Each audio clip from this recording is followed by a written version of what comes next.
we believe, and everybody at that wedding needed that message, needed that the trunks. Much the same way that Power Watch gave people a sense of hope. These radio messages can protect people's lives and get them to run and protect themselves when the military junta is coming.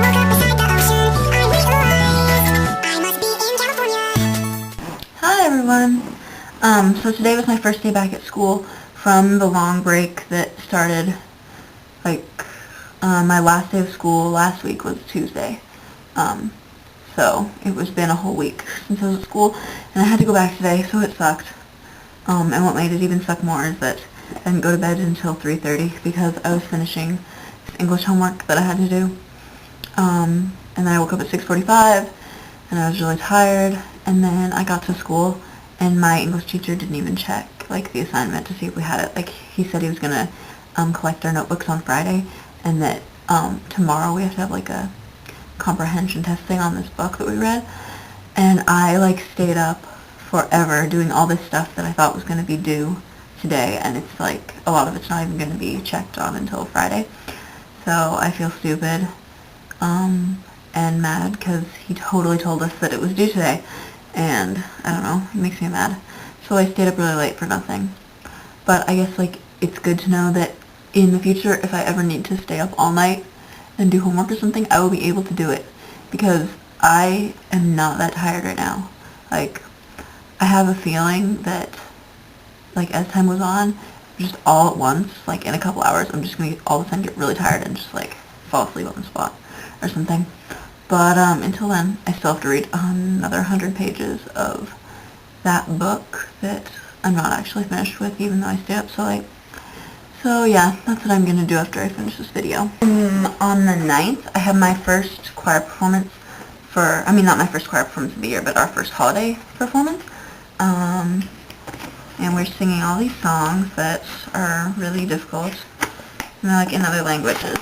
This one is called Hodie, and I don't know what language it's in. Maybe it's in Latin or something. And then Ave Verum Corpus is that's Latin. And then the Hallelujah Chorus. I love the Hallelujah Chorus. It's so cool.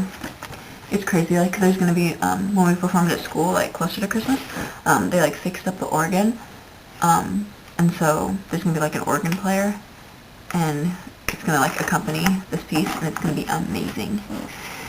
And then we have two other songs. We're doing Deck the Halls, this crazy version of Deck the Halls that's insane, and then we're doing this song that's, what is it? It's in Hebrew, so it's pretty cool. So yeah, I'm really excited for choir. I love choir. And then another thing, I'm in this show at school, my drama class, two of the drama classes are doing this show. It's called Voices in Conflict, and we're changing it around, but the original one was written by kids living in Connecticut, and it was something, I don't know, but it ended up being off Broadway and kind of turned into a big deal somewhere, I don't know. But anyway, we're doing it. It's basically, it's a monologue play, and it's mostly about the war in Iraq. And I'm in part of it, this poem part of it. It's just a small part, but anyway, I have to start rehearsal for that soon. So yeah, it's gonna be fun. I really like Marianne's idea that, in addition to, challenges, we ask a question to everyone. So I have to answer all the questions. Let's see what they all were. Marianne asked, I think, what my favorite Harry Potter character was. I think Lupin is definitely one of them, and the Weasley twins. It's so hard to say. Of course, I love, the trio. And Ginny and Luna, I don't know. I love them all. I guess I have to pick just one solitary character. Lupin. I love Lupin. And then, what was Lucas's? Lucas's question was my favorite Harry Potter book and why? It's so hard to pick one. I guess the fifth one is probably my favorite Harry Potter book. I really like all the DA stuff. I don't know, it was the most exciting to me.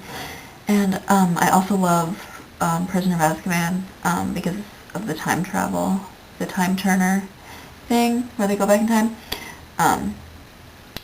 That was awesome. I seriously think that part of the books is one of the best parts of the series, is just that whole time turner part through the end of the book.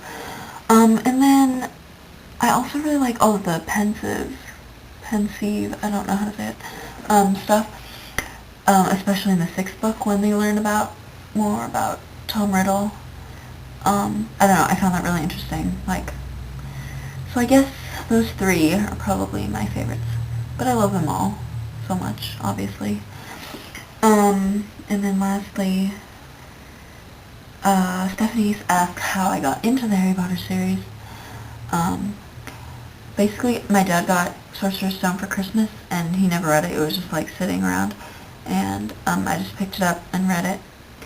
And I was really little, I think I was 8, and so I read it, and I really liked it, but I also didn't really understand it, just because I was really little, and so I read it, and then a year later, my mom reread it to me out loud, and that's when I really started to like them, and I got all the other ones that were out at that time, which is, I don't know what ones they were, but whatever.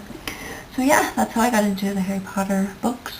The person I pick has to tell a story, and it can be any story. It can be something that happened to you today, or something really exciting, I don't know, the best moment of your life, or I don't know. It can be anything. Just tell me a story. Okay.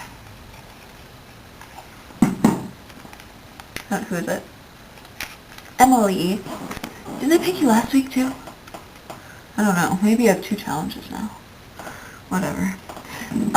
Okay. And then my question for everyone is, what is your favorite Christmas song? Or just a holiday song. They're not all Christmas songs. My favorite, I love them all so much. I love Christmas music. I am crazy about Christmas music. But my favorite is Chestnuts Roasting on an Open Fire. And also, Do You See What I See? Or I think that's what it's called, yeah. Bye everyone. Have a good week.